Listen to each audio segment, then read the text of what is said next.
Alors, bonjour à toutes et tous.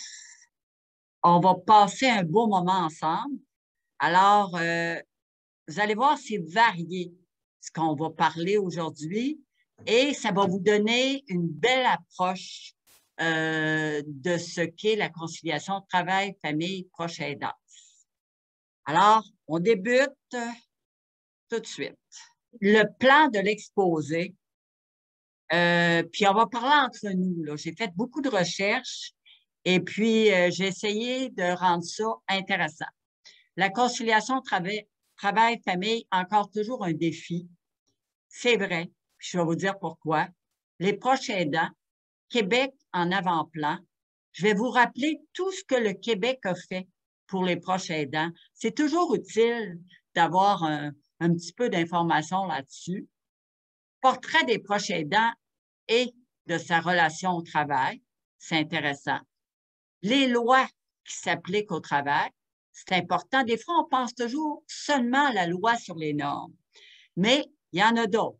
Vous allez voir, on va regarder ça ensemble. La loi sur les normes du travail, il y a des mesures spécifiques pour les proches aidants, les prestations aidantes, ça c'est le fédéral, les bonnes pratiques en matière de demande d'accommodement. Parce que vous savez, peu importe la loi, souvent c'est important l'accommodement avec l'employeur. Puis vous allez avoir une liste des meilleures pratiques. Puis vous allez pouvoir en parler autour de vous. La prochaine aidance, c'est la pandémie. Vous savez, après la pandémie, là, il y a quelque chose de nouveau qui arrive. Puis moi, je pense que c'est un moment crucial pour les proches aidants d'avoir un petit peu des conditions qui sont importantes pour eux au niveau du travail. On a été chanceux. On a reçu Marguerite Blais tout dernièrement à notre émission « Aînés, on vous écoute », puis on va vous la passer. Vous allez voir, Madame Blais va vous laisser un message. Les sources d'information, vous allez avoir toutes les sources d'information que j'ai eu recours pour faire le document. Alors, on commence et puis vous allez voir. J'ai été voir un petit peu partout qu'est-ce qu'on pensait maintenant de la conciliation travail-famille. Les HEC, les hautes études commerciales à Montréal, c'est un bon baromètre. Alors, j'ai été voir, est-ce que c'est intéressant, les mesures conciliation travail-famille? Est-ce que ça fonctionne? Est-ce que ça rapporte? Alors, vous voyez, les mesures de conciliation travail-famille peuvent être très avantageuses pour les organisations. Elles permettent la rétention du personnel car le roulement de personnel coûte cher. Vous le savez, quelqu'un qui part, c'est des grosses. Quelqu'un qui est compétent, habitué à la tâche, c'est beaucoup mieux d'y faire des mesures d'assouplissement que d'avoir une autre personne. Ces pratiques contribueraient à réduire le taux de rotation du personnel, les absences et les retards, augmenter la production, susciter l'engagement des employés puis accroître leur loyauté. C'est certain que c'est avantageux. Les mesures les plus appréciées, c'est les horaires flexibles. Quand on peut, là, on n'est pas juste au service des clients, l'horaire flexible convient tellement bien. Le télétravail, vous savez que c'est très apprécié par une majorité de personnes quand c'est possible. Puis la réduction de la semaine de travail. Vous le savez, les grosses semaines de travail, il y en a qui en veulent plus. Vraiment, là, c'est une autre forme du monde de travail. Le changement par la contrainte. Vous savez, une organisation, quand elle est privée, il faut qu'elle produise. Même quand elle est publique, il faut rendre des services. Donc, le changement arrive souvent par la contrainte. Arrive souvent parce que ils sont plus, tu sais, leurs employés veulent plus travailler autant. Leurs employés prennent beaucoup de congés. Leurs employés sont insatisfaits. Il y a une grosse rotation. Fait que là, les gens, les employeurs se disent, qu'est-ce qu'on fait? Il faut garder nos employés. Puis là, ils commencent à changer, puis à mettre certaines mesures.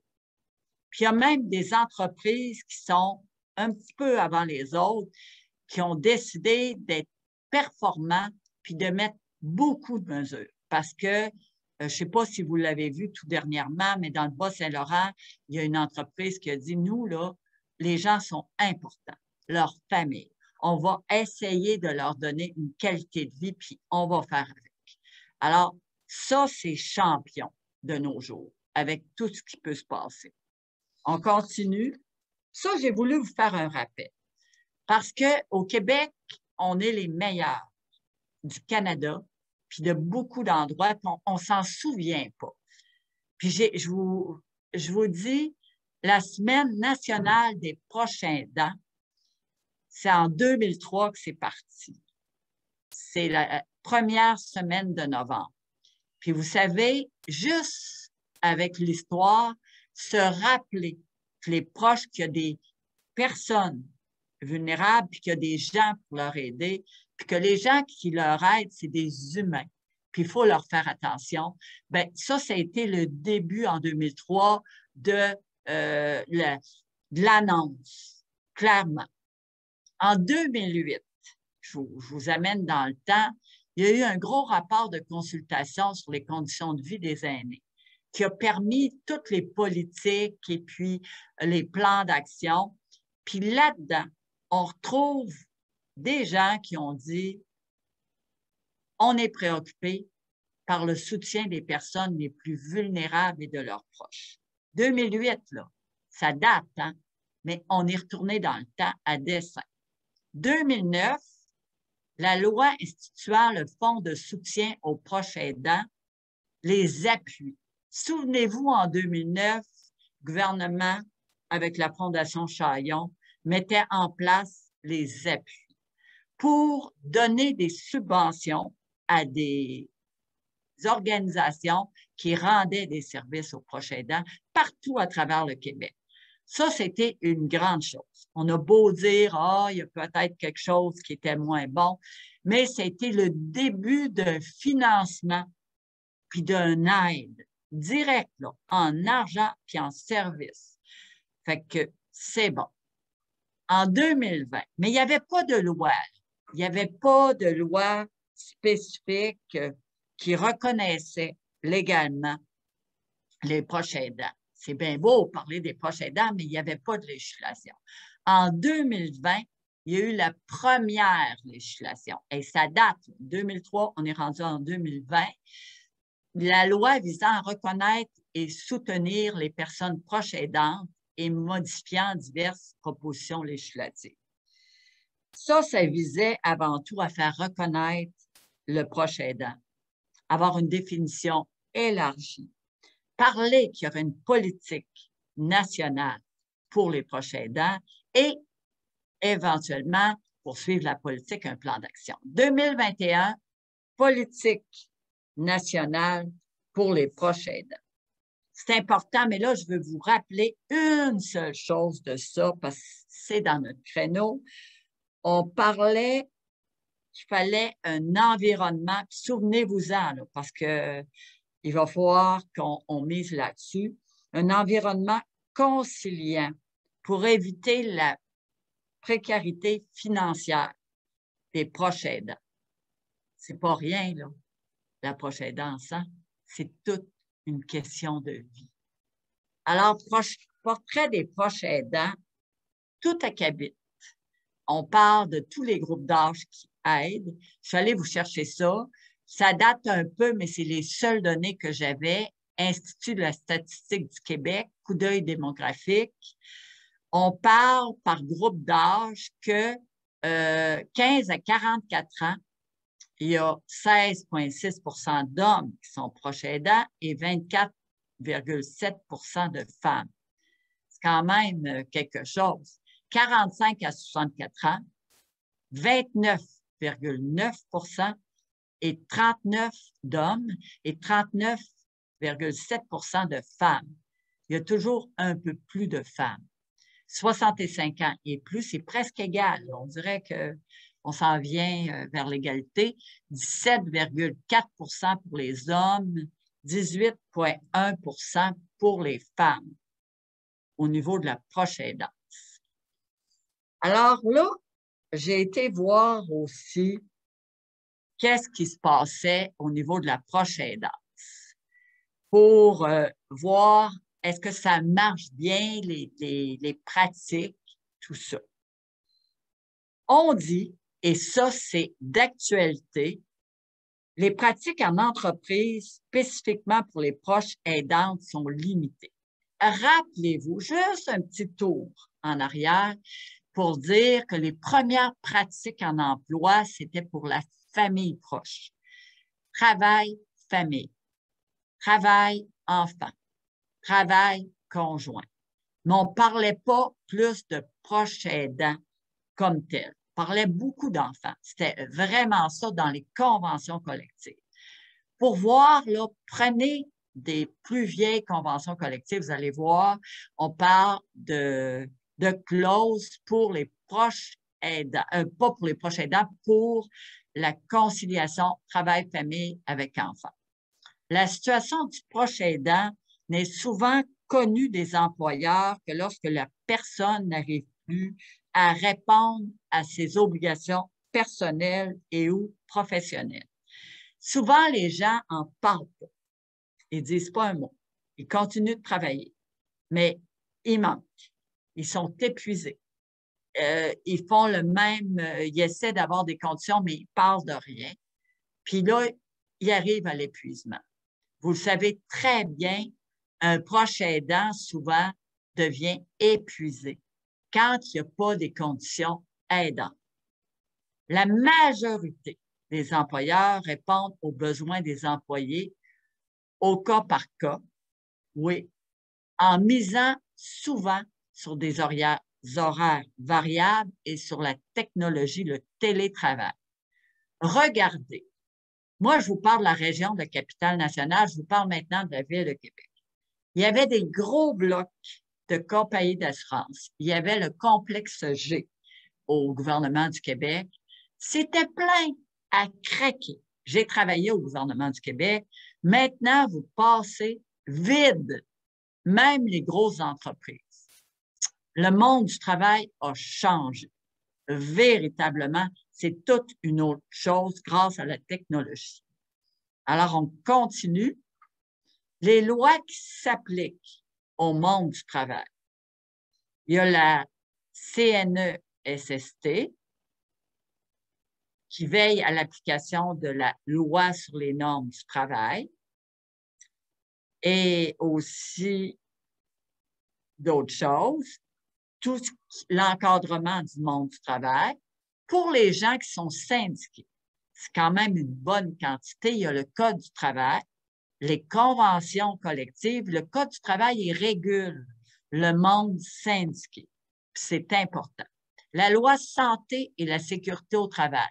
On est chanceux d'avoir cette loi-là. Ça nous permet d'avoir des moyens pour se garder en sécurité. Tu sais, les congés, quand tu arrives avec des milieux pas sains, qui obligent l'employeur à te fournir du matériel, toutes ces questions de santé et de sécurité au travail sont régulées par la loi santé et sécurité au travail. La loi sur l'équité salariale, je suis allée la déterrer parce qu'on en a parlé beaucoup avec les années, c'est un peu l'équité, le salaire égal.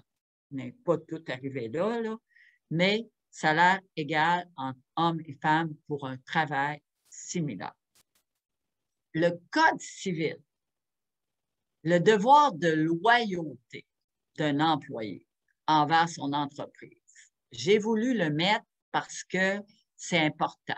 Devoir de loyauté, ça signifie la bonne foi, de faire attention, de ne pas divulguer des informations, qu'on ne peut pas, d'essayer d'avoir une loyauté pour son employeur. La Charte québécoise des droits et des libertés de la personne. On en parle de plus en plus. Il y a de la discrimination. Il peut y avoir de la discrimination selon l'âge, selon la race, selon différentes affaires. Puis ça, c'est important de ne pas avoir de discrimination. Il faut en parler. quand il y a de la discrimination. C'est vraiment pas supportable. On vit dans un monde libre. Et puis, de plus en plus, c'est ça qui compte. Alors, on prend la loi sur les normes du travail, les mesures à toutes les personnes proches aidantes. C'est en 2018 que le gouvernement, avec une modification à la loi sur les normes du travail, a donné des congés, des droits spécifiques aux proches aidants. Alors, j'y vais. Ça, c'est pour les gens qui n'ont pas de convention collective. Les gens qui ont une convention collective, vous devez avoir des conditions supérieures à ce que vous avez avec la loi sur les normes du travail. N'oubliez pas une chose, la loi sur les normes du travail, c'est le plancher.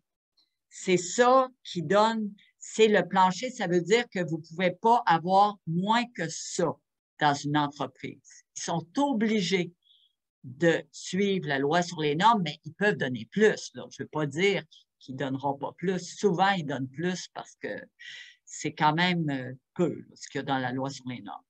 2 jours de congé rémunérés. C'est quand même bon. 2 jours de congé non rémunérés. Ça fait 10 jours au total pour les personnes proches aidantes. C'est sûr qu'il y en a qui ne sont pas rémunérés, puis il y en a 2 qui sont rémunérés, mais c'est quand même ça. Il n'y en avait pas avant 2018. La condition pour avoir ça, c'est 3 mois de travail au moins. C'est marqué dans la loi sur les normes. C'est important d'avoir au moins 3 mois de travail fait.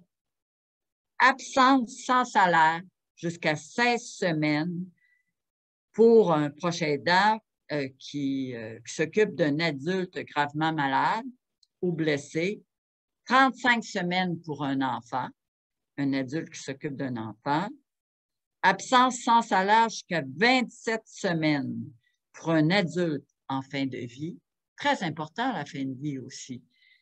Puis, ça veut dire que l'employeur, il ne peut pas te mettre dehors si tu prends ces journées-là. Ça te donne une sécurité, une protection. 104 semaines pour un enfant mineur. Alors là, ça, c'est bon. C'est coulé.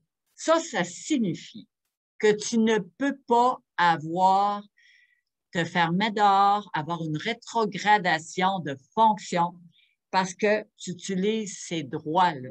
Impossible. C'est normé. Au niveau des jours d'absence pour décès, 5 jours d'absence, dont 2 avec salaire en cas de décès, membre de famille proche. 1 jour d'absence en cas de décès d'un membre de la famille éloignée. Famille proche, on entend votre conjoint, votre enfant ou celui de votre conjoint, vos parents, frères, sœurs, grands-parents. C'est quand même assez large. Je vous amène sur le site de la CNESST. Bon, proche aidant. On parle de proche aidant aussi. Là, vous avez tout ce qu'il faut savoir. Quand vous allez avoir le document, ben, vous allez suivre tout ça, puis ça vous ramène au site. Alors, c'est beaucoup plus facile. Alors, on continue. Il y a d'autres, ça, c'est des mesures au travail, la loi sur les normes, mesures québécoises. Je reviens là-dessus. Personne ne peut rien vous faire si vous utilisez ces congés-là. Vous avez même un recours pour pratique interdite avec la loi sur les normes, puis vous avez un avocat de la loi sur les normes qui vous défend. C'est quand même bien mis dans les droits. Au gouvernement fédéral, il y a, pour être admissibles aux mesures du gouvernement fédéral, je vous les lis, prestations d'assurance emploi pour les personnes aidantes et prestations de compassion pour les proches aidants. Il y a 2 prestations. Il faut avoir accumulé 600 heures d'emploi au cours des 52 semaines précédentes. Là, c'est important, très important. Puis là, il vérifie aussi si tu n'as pas accumulé ça. Il y a accès. C'est quand même quelque chose. Ces mesures s'adressent aussi aux travailleurs autonomes ayant cotisé à l'assurance emploi. C'est important, travailleurs autonomes. Beaucoup de gens maintenant travaillent d'une façon autonome et ils ont droit. C'est important. Aux personnes dont le proche aidant est à l'extérieur du Canada aussi. Alors, c'est quand même assez large là-dedans. Prestations d'assurance emploi pour les personnes proches aidantes. Je reviens sur les 2 pour bien qu'on regarde ça ensemble. En cas de maladie et accident grave nécessitant la présence d'un proche aidant, ça peut arriver. Tout arrive dans la vie. Peut-être pas au moment où on le souhaiterait, par exemple. Alors, quelqu'un est malade. Il a besoin de vous. C'est important.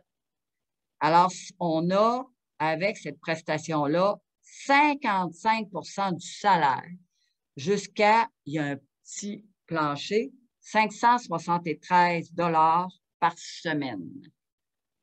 15 semaines pour un adulte, que tu as droit à cette prestation-là, 35 semaines pour un enfant mineur. Je vous ai mis le lien pour faire la demande. On y va. Alors, prestation aux proches aidants et congés, présenter une demande. Bon, vous avez tout ce qu'il faut là-dedans. Puis tout, c'est très bien indiqué. Là. Très bien indiqué. Fait que vous allez tout avoir en main. Vous n'avez pas besoin de voir différentes affaires. Tout va être assez compact, puis vous allez pouvoir suivre vos affaires. Alors, on continue. OK? On a l'autre. Prestation de compassion pour les proches aidants. C'est important, ça, en cas de fin de vie de la personne aidée. C'est important. 55 du salaire, encore, jusqu'à 573 $ par semaine. Jusqu'à 26 semaines maximum. L'intérêt, partageable entre plusieurs personnes aidantes. C'est important, ça aussi. Mettons, exemple, vous avez un beau parent que vous aimez, puis c'est le parent de votre conjoint, mais vous l'aimez. Il est important dans votre vie. Puis vous avez le goût d'être là pour lui pendant sa fin, puis votre conjoint aussi. Alors, vous partagez le moment. C'est important, ça. Ça, au moins, ça ne nous limite pas, puis on n'a pas des balises trop serrées. On regarde ça, c'est encore comme la même affaire. Prestation de proche aidant et congé, présenter une demande. On présente ça. C'est bien fait dans leur document. C'est vraiment quand même assez facilitant. Alors, vous allez là-dedans, puis vous allez voir un peu comment faire. Je vous l'ai mis. Alors, vous suivez le guide et puis ça va quand même assez bien. On continue. Bonne pratique en matière d'accommodement. Je suis allée chercher un petit peu partout les bonnes pratiques. C'est important, là. Vous allez voir, on en parle. Bonne pratique pour la personne proche aidante. En parler dès que possible, avant d'être confronté à des situations de grand stress et d'épuisement. Gardez pas ça pour vous, ce que vous vivez. C'est trop dur. Puis vous allez frapper le mur. Alors, c'est important d'en parler. Parce que quand on ne parle pas, ça rentre en nous, puis on devient stressé et épuisé. Clarifier ses besoins par rapport à l'employeur et identifier le moment opportun pour engager l'échange. C'est sûr, si vous voyez que votre employeur, votre supérieur, il est nerveux, il a un travail important, puis il est au téléphone, vous ne dites pas ça en même temps, mais il y a des moments propices. Faire preuve d'ouverture dans vos discussions avec l'employeur. Peut-être que lui aussi va avoir un besoin en tant que proche aidant. Tu sais, dans la vie, là, il y a une grosse notion que j'apprends en vieillissant. Rien n'est prévisible. On l'a vu avec la pandémie. Prévoir à l'avance des solutions pour répondre aux imprévus pouvant survenir dans le cadre de ses responsabilités d'aidant. Toujours avoir en tête, bien là, je vais dire que je manque au moins 3 heures par semaine. Mais je vais reprendre ça un autre jour. Puis qu'on pourrait faire du télétravail ou je pourrais peut-être changer d'heure avec une autre personne ou finir un petit peu plus tard. À l'avance, vous connaissez votre travail. Fait qu'il ne pourra pas vous bourrer, là. Vous connaissez votre affaire. Même si une solution est acceptée par votre employeur, reconnaître que des ajustements devront peut-être être faits dépendamment de l'évolution de la situation de la personne aidée et des enjeux de l'entreprise. OK, fort important. C'est pas blindé. Si à un moment donné, votre situation empire, vous venez vraiment déborder, là, vous n'en pouvez plus, bien, noyez-vous pas, là. Là, vous savez que vous avez d'autres issues, là. On vient de le passer. Donc, vous arrêtez, puis vous rentrez dans les prestations. Puis c'est correct aussi, là. Il n'y a rien de pas correct dans la vie. Puis par ailleurs, si l'employeur vous dit, là, j'ai un rush, là. Je viens d'avoir une demande incroyable, puis faudrait que tout le monde, on s'aide un petit bout, puis après, ça va devenir correct. Bien, si vous pouvez, rendez-lui l'appareil. Dans la vie, hein, c'est toujours je donne, je reçois. Fait que si c'est possible, là. Il faut bien y penser. Bonne pratique en matière d'accommodement, bonne pratique pour l'employeur. Ça aussi, j'ai été chercher ce qui est complètement dans la note. Être à l'écoute des besoins formulés par la personne proche aidante en emploi, puis proposer des solutions acceptables. Ouais, mais vous êtes mieux d'en proposer, parce que souvent, ils n'ont pas d'imagination. Mais il y en a peut-être des exceptions. Il y en a qui ont peut-être beaucoup d'imagination pour être surpris, ou beaucoup de créativité pour aider leurs employés. Une fois la solution acceptée, demeurez ouvert au fait qu'il y aura possiblement des ajustements. Ce que l'employeur, il faut qu'il sache ça aussi, là, parce que, tu sais, il y a une maladie, mais elle gradue la maladie. À moins que ce soit quelqu'un qui a une maladie chronique qui reste fixe, un genre de plateau, là, mais c'est assez rare, merci. Créer un milieu favorable aux personnes proches aidantes, très important de nos jours.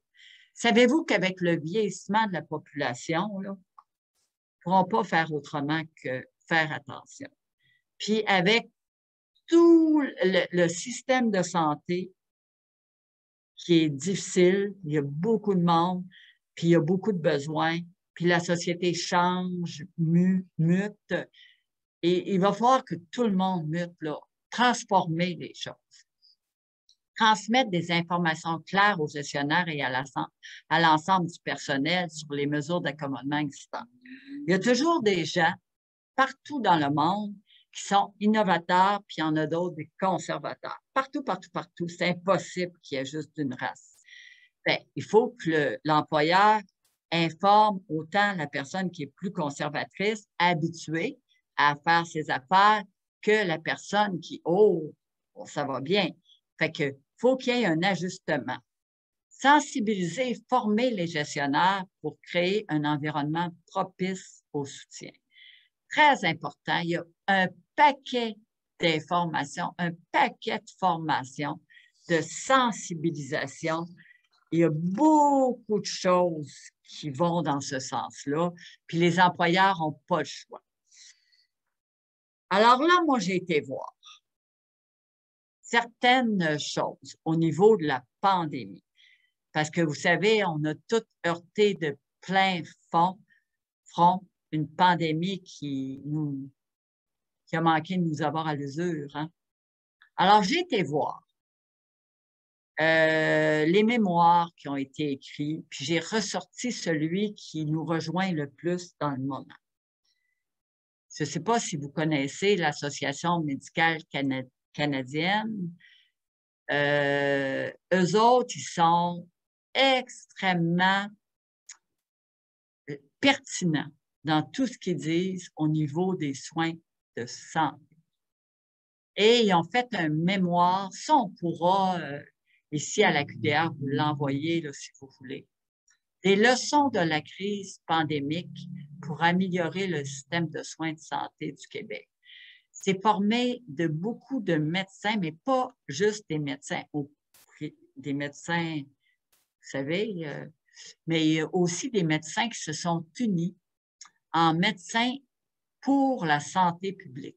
Ah oui, j'avais essayé de les contacter à un moment donné, puis c'était fort intéressant. Les autres s'intéressent beaucoup au système de soins de santé, puis sont vraiment beaucoup pour le système public. Il y a eu un mémoire prébudgétaire en prévision du budget 2021-2022 du gouvernement du Québec de l'AMC. Je voulais vous lire les recommandations, puis je vais vous expliquer pourquoi que je vous lis ça, puis comment éventuellement on pourrait s'en servir. Alors, j'y vais. C'est bien fait, là, vous allez voir. Ils sont souvent bien écoutés. Une bonification du crédit d'impôt pour aidant naturel et le crédit d'impôt pour répit à un aidant naturel afin qu'il reflète davantage les coûts assumés par les personnes proches aidantes. C'est pas vrai qu'il n'y a pas de coûts assumés par les proches aidants. Il y a des coûts directs, puis il y a des coûts indirects. Le coût indirect, c'est tout le coût de la perte de revenus, la perte de facilité, la perte de moyens qui va toute la vie agir sur la personne. Puis, il y a d'autres coûts aussi, directs aussi. Ce qui est novateur, c'est pour ça que je l'ai mis, la création d'une allocation pour les aînés et les proches aidants, afin d'aider ces derniers à faire face à la hausse croissante des dépenses en santé. Je vous l'ai mis parce que vous savez, la QDR a un organisme de défense des droits. C'est cher à mon cœur, la défense des droits. Il faut toujours se tenir debout. On a parlé de ça à l'AMC, une allocation pour les aînés et les proches aidants. Il y a une hausse incroyable de coûts des dépenses en santé. Vraiment. Puis il y a beaucoup de gens qui vont dans le privé. Il y a beaucoup de gens qui ne vont pas voir juste les médecins, mais qui vont voir des physiothérapeutes, des orthophonistes, des ostéopathes, des chiros, beaucoup de choses. Ça monte, c'est incroyable. L'augmentation des ressources visant à offrir des services de répit aux proches aidants et assurer le déploiement des maisons de répit pour les proches aidants. Très important. L'augmentation des services de soutien à domicile pour les aidés et les aidants. C'est important et je vous dirais, pour les avoir suivis depuis des années, l'Association médicale canadienne, depuis, je vous dis, 5 à 10 ans, l'Association médicale canadienne disait que le gros enjeu du système de santé, c'était le vieillissement de la population, que le système de santé n'était pas adapté au vieillissement de la population, maladies chroniques et tout. Et aussi, il disait, puis ça c'est clair, je l'ai lu et relu, que les proches aidants sont des partenaire indispensable dans la dispensation de soins aux aidés. Indispensable. Et ils le disent. Ils le disent, je l'ai lu. 5 à 10 ans, là, ils ont commencé à travailler là-dessus puis à le dire fréquemment. Puis c'est très fortement inscrit dans leur cahier de recommandations. Bon. Alors là, la conclusion, elle est très claire pour moi. On a une loi sur les proches aidants. On a une politique de la proche aidance qui est sortie. Lisez-les, s'il vous plaît. Il faut regarder un peu les atouts qui peuvent aider de plus en plus les proches aidants. On a une ouverture incroyable avec Marguerite Blais, je viens de vous le montrer.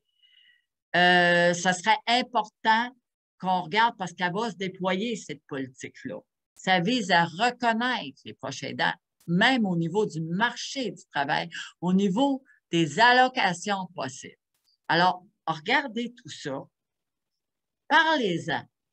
Parlez-en aux proches aidants. Il y a des regroupements de proches aidants. Puis, suivez l'affaire pour qu'éventuellement, on soit en mesure de voir où sont les besoins les plus criants. Qu'est-ce qu'on peut faire pour davantage aider les proches aidants?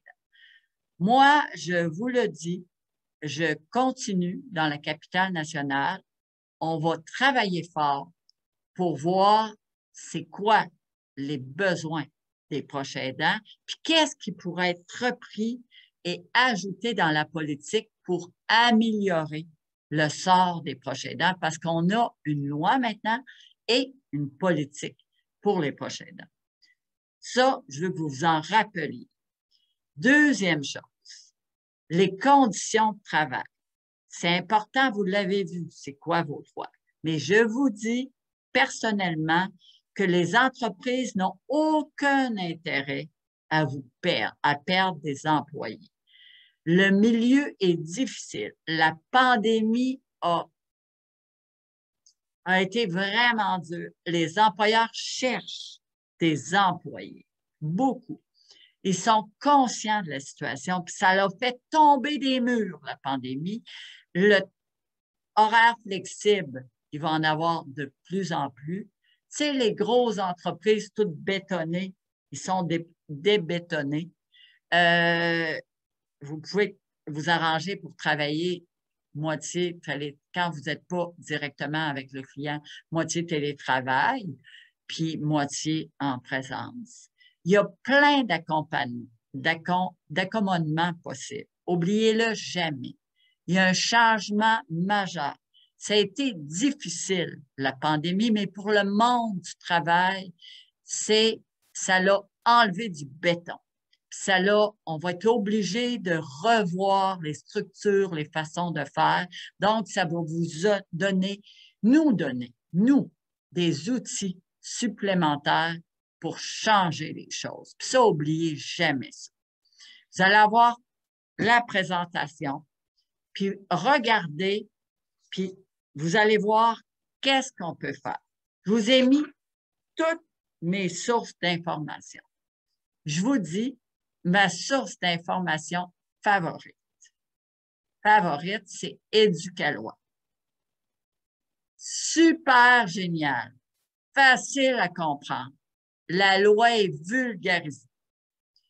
Et un autre bijou, c'est l'appui pour les proches aidants. C'est incroyablement bien fait. Vous avez tout là-dedans. Je me suis mis à regarder ça, c'est super bien fait. Puis l'info proche aidant, c'est le téléphone. J'ai appelé. Je vais appeler tout le temps à différentes heures, poser toutes sortes de questions. J'avais toujours une réponse. Quand les gens ne l'avaient pas, ils cherchaient, puis ils me rappelaient, puis ils donnaient une réponse. Fait que ça a quand même été correct. Je vous dis aussi, parce que là, je vous ai dit ça vite, à la QDR Québec, on a 2 cliniques d'aide aux aînés et aux proches aidants.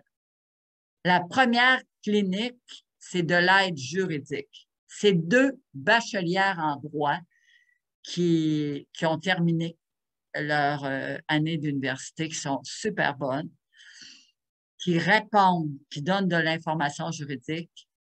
On a aussi un lien avec le barreau de Québec maintenant. Alors, les gens, quand on passe au niveau des recours, on a un contact avec le barreau du Québec qui ont des avocats spécialisés dans différents domaines. Puis, on a aussi, et ça, c'est champion, 2 personnes qui aident pour les formulaires du gouvernement ou autres formulaires ou toute demande. Alors ça, c'est vrai, c'est des personnes qualifiées, des personnes qui ont, dans le cas de une, qui a travaillé de nombreuses années au gouvernement du Québec au niveau du contact client, puis dans l'autre cas, si vous avez des gens qui se questionnent sur les crédits d'impôt, l'argent, les formulaires pour les proches aidants, l'autre personne est super. On est constamment là. 5 jours sur 5.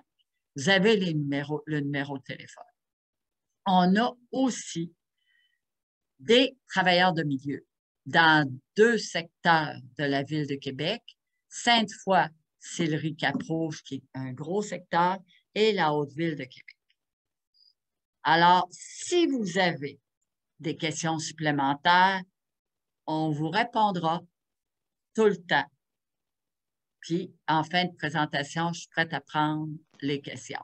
Mais vous appelez à la QDR Québec, je vous dis, constamment, il y a quelqu'un qui vous répond et ça ne prend pas de temps non plus. Le délai d'attente est court. On est là pour vous.